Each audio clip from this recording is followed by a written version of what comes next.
तो भैया इधर पहुंच गए राम जी।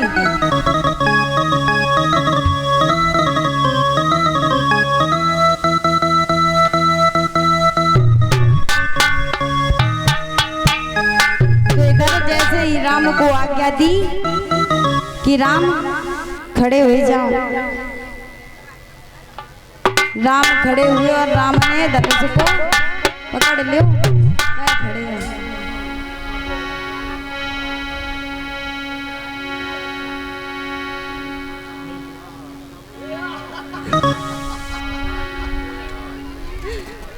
ताली तो बजाई दे। और क्या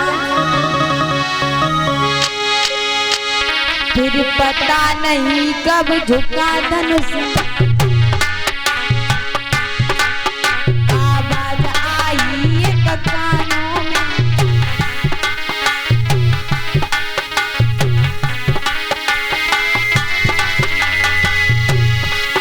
फिर पता नहीं कब झुका धनुष, आवाज आई एक कानों में।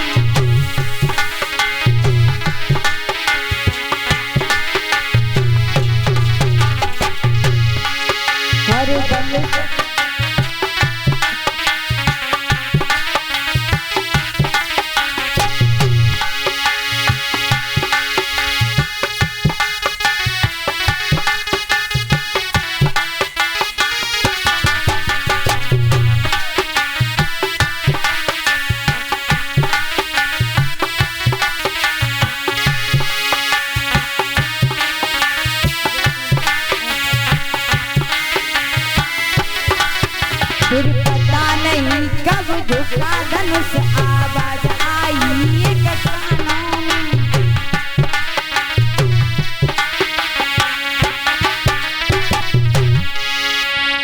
और इसी बीच में जय सिंह चाचा जी और उनके घर की मतलब उनके घर